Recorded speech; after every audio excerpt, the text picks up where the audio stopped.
से आप लोग के बहुत ही प्यारा सा एक सोहर पर का उठान गीत है। आप लोग सुनिएगा, अपना आशीर्वाद प्यार दिला दीजिएगा।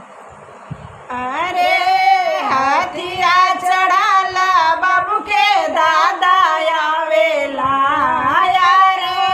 हाथिया चढ़ाला बाबू के दादा आवेला, अपन दायल दायल पैसा लुटावत आवेला, हो अपन दायल दायल पैसा लुटावत आवेला।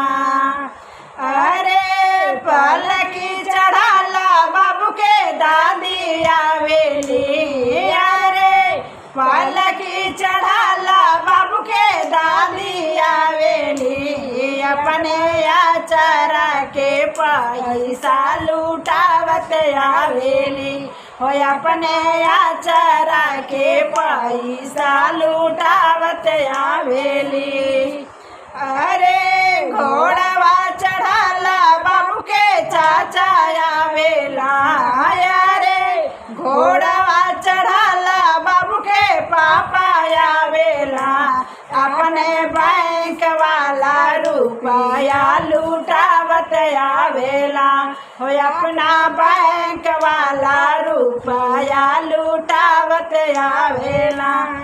अरे गदहा चढ़ाला बाबू के मामा आवेला, अरे गदहा चढ़ाला बाबू के मामा आवेला, अपन फाटल फूटल झोली देखावत आवेला, अपन फाटल फूटल बगली देखावत आवेला।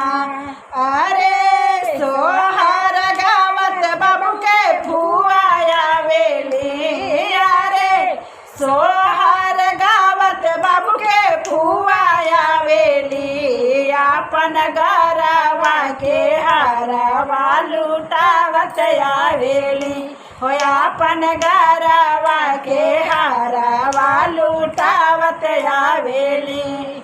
अरे नाचत गावत बाबू का मम्मी आवेली, अरे नाचत गावत बाबू के मम्मी आवेली, अपना आचारा के पैसा लुटावत आवेली, अपना आचारा के पैसा लुटावत आवेली। आप लोगों को यह गीत कैसी लगी? फिर मिलते हैं अगले नए धमाके के साथ, तब तक के लिए बाय बाय।